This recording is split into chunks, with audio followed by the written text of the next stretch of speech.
Hello everyone. I hope you are doing good and you all are safe. आज की जो topic है वो है वेस्पर थ्योरी की एप्लीकेशंस।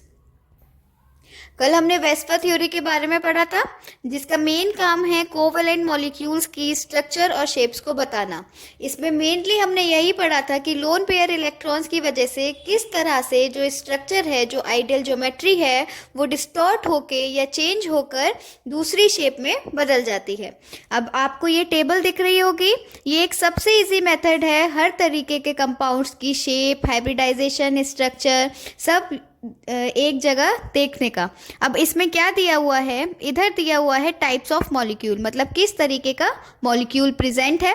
उसके बाद दिया है कितने बॉन्ड पेयर इलेक्ट्रॉन उसमें प्रेजेंट है, फिर दिया है कितने लोन पेयर इलेक्ट्रॉन उसमें प्रेजेंट है, उसके बाद इन दोनों का सम यानी कि टोटल इलेक्ट्रॉन पेयर कितने हैं। उसके बाद हाइब्रिडाइजेशन का एक ब्लॉक है, फिर स्ट्रक्चर बताया गया है, फिर शेप बताई गई है, और फिर उसके एग्जाम्पल्स इंपॉर्टेंट है क्योंकि एक एक एग्जाम्पल में बताऊंगी और उसके बाद आप एक एक एग्जाम्पल खुद प्रैक्टिस करके देखिएगा ताकि टॉपिक पक्का हो जाए। अब अगर हम पहला मॉलिक्यूल देखते हैं AX2, यानी कि ये जो A दिख रहा है आपको, ये सेंट्रल मेटल है। सेंट्रल मेटल से जो दूसरे एटम है वो कितने जुड़े हुए हैं, 2। अब ऐसे मॉलिक्यूल में कई सारी कंडीशन बनती हैं। अब पहली कंडीशन है जब बॉन्ड पेयर 2 हो, लोन पेयर 0 हो, तो टोटल कितना हुआ, टोटल हुआ इलेक्ट्रॉन पेयर का 2। तो इसकी जो हाइब्रिडाइजेशन होगी वो होगी sp। अब जो स्ट्रक्चर होगा वो कैसा होगा, लीनियर। अब आपको पता होगा, लिखा हुआ नहीं है लेकिन आपको पता होगा कि जो लीनियर होता है उसमें जो बॉन्ड एंगल होता है वो कितना होता है, 180 डिग्री का होता है। अब जब इसमें कोई लोन पेयर इलेक्ट्रॉन नहीं है तो इसकी जो शेप है वो भी सेम रहेगी। इसके एग्जाम्पल्स हैं BeCl2 और BeF2। उसके बाद दूसरी कंडीशन आती है जब बॉन्ड पेयर 2 हो लेकिन जो लोन पेयर है वो 3 हैं। अब जब बॉन्ड पेयर 2 हैं, लोन पेयर 3 है, तो टोटल इलेक्ट्रॉन्स कितने हुए, 5। 5 के लिए हाइब्रिडाइजेशन sp3d। अच्छा, आप लोग ये मत समझना कि मतलब किस तरीके से मैं हाइब्रिडाइजेशन ऐसे ही बता रही हूँ। हाइब्रिडाइजेशन की एक बहुत इजी ट्रिक होती है। अब जैसे ये 2 दिया है तो 1 और 1 2 ऑर्बिटल्स हो गई, इसलिए इसकी हाइब्रिडाइजेशन sp है।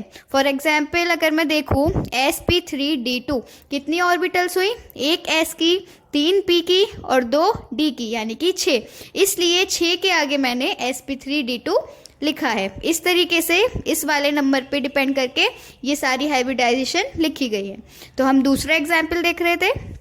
दूसरी कंडीशन थी कि जब बॉन्ड पेयर 2 होते हैं, लोन पेयर 3 होते हैं, यानी कि टोटल इलेक्ट्रॉन 5 होते हैं, तो हाइब्रिडाइजेशन sp3 है।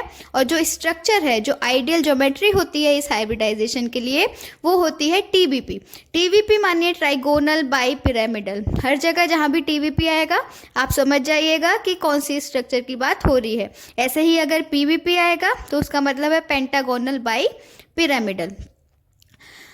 अब इसमें जो आइडियल ज्योमेट्री होनी चाहिए थी वो थी TBP, लेकिन इसमें lone pair of electrons present हैं। देखो यहाँ पे 3 लोन पेयर इलेक्ट्रॉन प्रेजेंट है। इसकी वजह से इसकी जो शेप होती है, जो आइडियल ज्योमेट्री होती है, वो खराब हो जाती है, डिस्टॉर्ट हो जाती है, जिससे जो बनती है शेप वो होती है लीनियर। ये V शेप मैंने कट कर दिया है, ये होती है लीनियर। ओके, इसके एग्जाम्पल्स हैं ICl3 negative and I3 negative.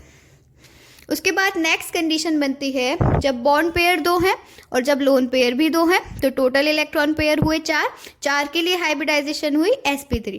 और sp3 के लिए जो आइडियल स्ट्रक्चर होता है वो होता है टेट्राहेड्रल, लेकिन 2 लोन पेयर होने की वजह से इसकी जो शेप है वो हो गई V।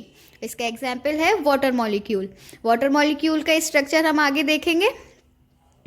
उसके बाद अगली कंडीशन है कि जब बॉन्ड पेयर 2 हो, लोन पेयर 1 हो और टोटल इलेक्ट्रॉन हो गए 3। अच्छा, आप नोटिस करना जहाँ जहाँ लोन पेयर 0 लिखे हुए हैं वहाँ शेप और स्ट्रक्चर सेम है, लेकिन जहाँ भी 0 की जगह और कोई नंबर आया यानी कि कुछ लोन पेयर प्रेजेंट हैं, वहाँ पर शेप और स्ट्रक्चर चेंज हो गए हैं। तो ये आई इसकी हाइब्रिडाइजेशन sp2। sp2 के लिए असल में क्या होती है, जो स्ट्रक्चर होती है या जो आइडियल ज्योमेट्री होती है वो होती है ट्रायंगुलर प्लेनर। अब ट्रायंगुलर प्लेनर तो हो सकती थी, लेकिन लोन पेयर होने की वजह से कैसी रह गई, वी शेप रह गई। इसका एग्जाम्पल है SnCl2। Sn एटम, Sn किसका सिंबल है, ये आप लोग कमेंट में बताओगे, और SnCl2 का नाम भी बताओगे। उसके बाद तीसरा जो अगला आता है वो टाइप ऑफ मॉलिक्यूल है AX3, यानी कि सेंट्रल मेटल से 3 और एटम जुड़े हुए हैं। अब उसमें भी 3 कंडीशन बन सकती हैं। पहली कंडीशन तो ये है कि जो टोटल इलेक्ट्रॉन्स हैं वो 3 ही हो, और किस तरीके से कि जो बॉन्ड पेयर हैं वो 3 है, जो लोन पेयर हैं वो 0 है, और हो गया sp2।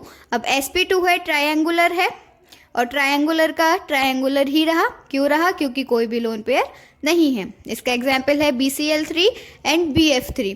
आप कमेंट में दूसरा क्वेश्चन का आंसर ये बताओगे कि जो BCl3 और BF3 है वो इलेक्ट्रॉन डेफिशिएंट है या फिर इलेक्ट्रॉन एफिशिएंट है, मतलब इन दोनों पे इलेक्ट्रॉन की कमी है या ये इलेक्ट्रॉन के अभागी है। उसके बाद दूसरी कंडीशन है 314। अब ये आप समझ ही गए हो, bond pair 3, lone pair 1, total electron 4, hybridisation sp3 और स्ट्रक्चर होगा टेट्राहेड्रल, लेकिन लोन पेयर होने की वजह से स्ट्रक्चर कैसा रह गया, पिरामिडल रह गया। इसका एग्जाम्पल है अमोनिया। उसके बाद 3, 2, 5 यानी कि लोन पेयर 2 प्रेजेंट है, तो जो आइडियल शेप होनी चाहिए थी TBP वो ना होके कैसी होगी, टी शेप होगी। ये हम आगे देखेंगे। इसका एग्जाम्पल है ClF3। ClF3 किस तरीके का कंपाउंड है ये आप मुझे बताओगे कमेंट में। उसके बाद AX4, इसमें भी 3 कंडीशन है। sp3 बनी तो टेट्राहेड्रल की टेट्राहेड्रल रही, क्यों, क्योंकि लोन पेयर नहीं है। इसी तरीके से ऑक्टाहेड्रल वाली जो बनती थी वो स्क्वायर प्लेनर रह गई, क्यों, क्योंकि लोन पेयर 2 प्रेजेंट हैं। इसका एग्जाम्पल XCF4, ICl4 नेगेटिव। इसी तरीके से 1 bond pair, 4 lone pair, 5 total pair, sp3d, तो इसकी हो गई TBP यानी कि ट्राइगोनल बाइपिरामिडल। उसके बाद इसकी जो असल शेप होगी वो क्या होगी, डिस्टॉर्टेड टेट्राहेड्रल या फिर डिस्टॉर्टेड TBP। क्यों होगी, क्योंकि लोन पेयर प्रेजेंट है। उसके बाद TeCl4, SF4। फिर आगे दिया हुआ है AX5 टाइप का मॉलिक्यूल, AX6 टाइप का मॉलिक्यूल, AX7 टाइप का मॉलिक्यूल। आप देख सकते हो 6 0 यानी कि लोन पेयर नहीं है, 6 हाइब्रिडाइजेशन ये हुई, शेप ये हुई और ये हुई स्ट्रक्चर। और फिर एग्जाम्पल और सिमिलरली AX7 का, AX7 की जो ज्योमेट्री है सबसे डिफरेंट है, कैसी है, पेंटागोनल बाई पिरामिडल, और इसका एग्जाम्पल IF7। एक छोटा सा करेक्शन है यहाँ पर, AX4 वाले मॉलिक्यूल में जो बॉन्ड पेयर होंगे वो 4 होंगे और जो लोन पेयर होगा वो 1 होगा, और इसका एग्जाम्पल SF4। अब देखते हैं आगे। चलो H2O मॉलिक्यूल को सॉल्व करके देखते हैं, यानी कि देखते हैं किस तरीके से इसकी स्ट्रक्चर, इसकी ज्योमेट्री, इसकी शेप डिफरेंट है या सेम है और क्या हाइब्रिडाइजेशन है। तो देखो, सबसे पहले हमें H2O मॉलिक्यूल में जो सेंट्रल एटम है यानी कि O है उसका इलेक्ट्रॉनिक कॉन्फ़िगरेशन लिखना है। कैसे लिखेंगे, ऑक्सीजन का जो एटॉमिक नंबर होता है वो होता है 8, तो ये इलेक्ट्रॉनिक कॉन्फ़िगरेशन हो गया 1s2 2s2 2p2। अब देखो P में जो होती हैं वो 3 ऑर्बिटल होती हैं, तो हमने इसे तीनों को अलग अलग रखा है, px py pz। अब P में कितने इलेक्ट्रॉन है टोटल, 4, तो 4 कैसे भरा, 1 2 3 एंड अगेन 4, तो इसलिए इसमें px में 2 है, py में 1, pz में 1।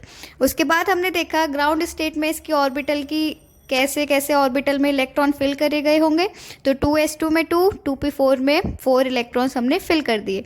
तो ये जो 4 ऑर्बिटल्स बनी, ये कौन सी ऑर्बिटल्स बनी, आपस में हाइब्रिड बनके 4 sp3 हाइब्रिड ऑर्बिटल्स बनी O एटम की। उसके बाद जो हमें 2 हाइड्रोजन एटम जोड़ने हैं वो कैसे जोड़े हमने, ये जो 2 अनपेयर्ड इलेक्ट्रॉन प्रेजेंट हैं 2 ऑर्बिटल में, उसमें हमने एक एक इलेक्ट्रॉन हाइड्रोजन का जोड़ दिया। तो इस वजह से ये जो टोटल हाइब्रिडाइजेशन बनी वो कितनी बनी, sp3 हाइब्रिडाइजेशन की। अच्छा, ये देखना, नोटिस करना कि ये जो हाइब्रिड ऑर्बिटल्स हैं 4 sp3 हाइब्रिड ऑर्बिटल्स, ये ऑक्सीजन एटम की हैं, लेकिन जब sp3 हाइब्रिडाइजेशन हुआ तो वो पूरे मॉलिक्यूल का कहलाएगा, पूरे H2O मॉलिक्यूल का कहलाएगा। अब इसके आगे oxygen atom has 2 unpaired electrons. हाँ, ऑक्सीजन एटम में 2 अनपेयर्ड इलेक्ट्रॉन्स होते हैं जो बॉन्ड फॉर्मेशन के काम में आते हैं। उसके बाद एक 2s ऑर्बिटल और 3 2p ऑर्बिटल्स होती हैं। देखो 1 2 3 2p ऑर्बिटल्स होती हैं जो हाइब्रिडाइज होके 4 sp3 ऑर्बिटल्स बनाती हैं। और कैसी होती हैं sp3 ऑर्बिटल्स? हाइब्रिड। उसके बाद इन चारों ऑर्बिटल्स में से जो 2 ऑर्बिटल हैं उसमें तो लोन पेयर इलेक्ट्रॉन प्रेजेंट है, लेकिन जो 2 ऑर्बिटल हैं उसमें अनपेयर्ड इलेक्ट्रॉन प्रेजेंट हैं।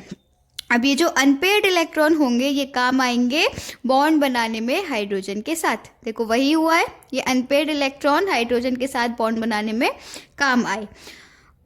फिर हमने देखा कि इसकी ज्योमेट्री क्या है।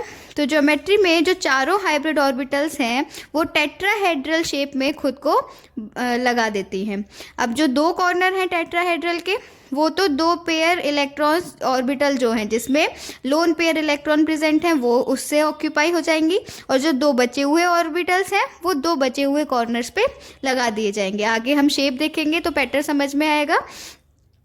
लेकिन होता क्या है, sp3 हाइब्रिडाइजेशन की वजह से इसकी ज्योमेट्री होनी तो sp3 चाहिए थी, लेकिन कैसी होती है? वी शेप होती है, या फिर बेंट होती है, या फिर एंगुलर होती है। और जो इसका बॉन्ड एंगल होता है वो 109 डिग्री 28 मिनट से लेके 104.5 डिग्री तक रह जाता है। देखो जैसे ये शेप बनाई है, ये जो येलो लाइन दिख रही होगी ये टेट्राहेड्रल शेप है। बीच में ये पॉइंट प्रेजेंट जो है ये बताएगा कौन सा सेंट्रल एटम है। यहाँ पे सेंट्रल एटम है, 2 कोनों पे हमने जोड़े हैं लोन पेयर वाली ऑर्बिटल, और 2 कोनों पे हमने जोड़ी हैं जो जिसमें अनपेयर्ड इलेक्ट्रॉन था। उसके बाद हाइड्रोजन की जो 1s1 की ऑर्बिटल थी उसने आके ओवरलैप किया और एक एक बॉन्ड बनाया। ये रहा बॉन्ड। देखो यहाँ सेंट्रल एटम है ऑक्सीजन, हाइड्रोजन के साथ बॉन्ड बन गए 2, और ये 2 हैं लोन पेयर वाली। ठीक है, तो जो मेन शेप बनी वो इसकी क्या बनी? ये वाली, यानी कि एंगुलर शेप या फिर वी शेप। इंग्लिश का अल्फ़ाबेट होता है वी, वही वाली शेप। तो ज्योमेट्री होनी टेट्राहेड्रल चाहिए थी, लेकिन लोन पेयर इलेक्ट्रॉन की वजह से, जो कि 2 लोन पेयर इलेक्ट्रॉन प्रेजेंट हैं उनकी वजह से इसकी शेप एंगुलर या वी शेप बनी। उसके बाद नेक्स्ट एग्जाम्पल SF4 का है, जल्दी से देख लेते हैं। सिमिलरली इसमें भी हमने यही किया है। सल्फर का एटॉमिक नंबर 16 होता है, उसका हमने इलेक्ट्रॉनिक कॉन्फ़िगरेशन लिखा। अब इसमें खास बात क्या है कि ग्राउंड स्टेट में तो हमने सिंपल लिख दिया जैसे जैसे इलेक्ट्रॉन्स थे। अब 3 जो होती है, मतलब 3 नंबर की शेल जो होती है उसमें sp d तीनों ऑर्बिटल, तीनों सब शेल प्रेजेंट होती हैं। तो इसमें भी d खाली प्रेजेंट होगी इसके पास। तो हुआ क्या कि जब एक्साइटेड स्टेट आई तो ये जो पेयर्ड वाला इलेक्ट्रॉन दिख रहा है ना आपको, यानी कि जो लास्ट इलेक्ट्रॉन भरा होगा वो लास्ट इलेक्ट्रॉन एक्साइट होकर d की एक ऑर्बिटल में चला जाता है। देखो यहाँ पर शो किया है, ये इलेक्ट्रॉन उठकर यहाँ चला गया। अब हुआ क्या, 1 2 3 4 5, यानी कि 5 हाइब्रिड ऑर्बिटल्स हमें मिल गई। और कौन सी? sp3d वाली, क्योंकि एक s है, 3 p है और एक d है। अब ये जो हमें अनपेयर्ड वाली ऑर्बिटल दिख रही है 1 2 3 4, तो ये 4 फ्लोरीन आकर इन अनपेयर्ड वाली ऑर्बिटल में अपना अपना इलेक्ट्रॉन देकर बॉन्ड बना लेंगे। इसलिए SF4 पूरे मॉलिक्यूल की जो हाइब्रिडाइजेशन होगी वो sp3d होगी। अब वही चीज़ बताई है कि sp3d होने की वजह से इसकी जो शेप है वो कैसी होनी चाहिए थी? Trigonal bipyramidal. लेकिन इस लोन पेयर इलेक्ट्रॉन की वजह से क्या हुआ, इसकी जो शेप थी वो डिस्टॉर्टेड TBP या फिर डिस्टॉर्टेड टेट्राहेड्रल होगी। सिमिलरली जो एग्जाम्पल हम अगला देखेंगे वो है ClF3 का। अच्छा, उससे पहले आप यहाँ पर देखो, एक बात और ध्यान रखनी है कि जो लोन पेयर इलेक्ट्रॉन होगा, जैसे ये है, ये ट्रायंगल बनाया है और ये 2 बॉन्ड्स बनाए हैं, ये शेप होती है ट्राइगोनल बाइपिरामिडल की।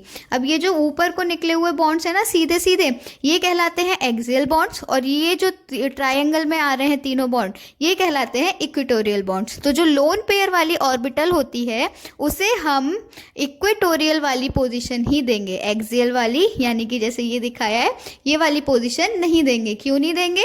क्योंकि इससे रिपल्शन बढ़ जाता है। अगर इक्वेटोरियल पे होगा तो रिपल्शन नहीं बढ़ेगा और जो स्टेबिलिटी होगी वो ज़्यादा होगी। इसी तरीके से हमने ClF3 का निकाला हुआ है, सेम है कि इसका भी एक इलेक्ट्रॉन एक्साइट होकर D में चला गया, 5 sp3d ऑर्बिटल बनी, फिर हाइब्रिडाइजेशन sp3d। अब इसका अगर हम स्ट्रक्चर देखें ClF3 का, तो ये ट्राइगोनल बाइपिरामिडल बनाया, और जो लोन पेयर वाली ऑर्बिटल थी उन्हें हमने कहाँ रखा, इक्वेटोरियल पोजीशन पे रखा। तो इसकी शेप जो हुई वो हुई इस तरीके से, यानी कि टी शेप। अगर आप इसे घुमाओगे, ऐसे ऐसे उल्टा घुमा दो, तो ये कैसी बन जाएगी, टी शेप, यानी कि यहाँ Cl, F, F और F।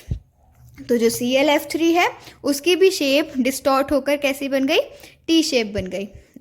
अब प्रैक्टिस के लिए आप BF3 का बना के देखना, NH3 का बना के देखना, ICl7 का बना के देखना, TeCl4 का बना के देखना, और बताना कि क्या क्या हाइब्रिडाइजेशन और शेप निकल कर आई। Thank you.